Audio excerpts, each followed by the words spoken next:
What I'm about to say here, ụmụ nwoke anyị like ya. Mana in as much as na ụmụ nwoke anyị like ya, o nwere ife ndị ihe nna-achọ ikwu ebe a kịta ga-abalị uru.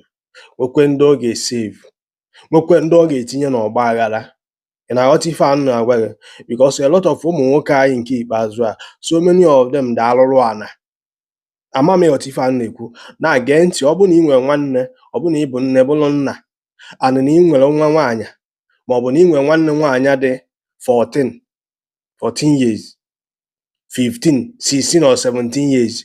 Achọrọ m ịkọwara gị ihe ebe a. O nwere law nọ na Nigeria na-protect minor, na-protect underage ụmụ nwaanyị. Do you understand me? Because from the reason why a man on the 30 years, 40 years ga-eji wee chọcha ụmụ nwaanyị ọya na-adina, o wee bụrụ nwa pere mpe, nwa bụ minor, in the name of gịnị na promise enyi ego. Na aghọta ife a na-agwa gị. So ọ bụ na ị nwere nwanne nwaanyị bụ that na ị nwere nwanne nwoke, na Igbo nne bụrụ nna, nwa gị nwaanyị ka nọ na between this age range. Do you understand me? If I am out to this kind of thing, you need to ije chive nwoke afọ warning.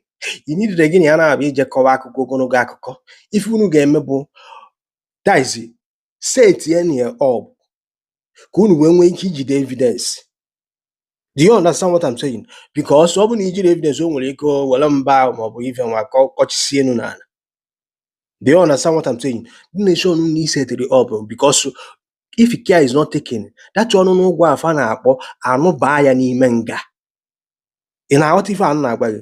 Because if ife anụ fa na-eme edify chọọ ụmụazị dị 14, 15, 16 na be anyị nke ikpeazụ a, fanyela ekwe ka emie nwanne fa nwaanyị, fanyela ekwe ka emie nwa fa nwaanyị anọkwa na the same age range, mana fa ya eje na ya emie ụmụ ndị ọzọ.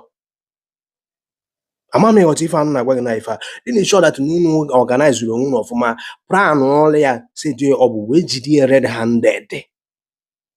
Mgbe ahụ ka ọ ga-aghọta that na o nwere ife a na-akpọ child exploitation na Nigeria, and o nwere ife a na-akpọ child at law na Nigeria, especially ndị a na-adị 14 or 16.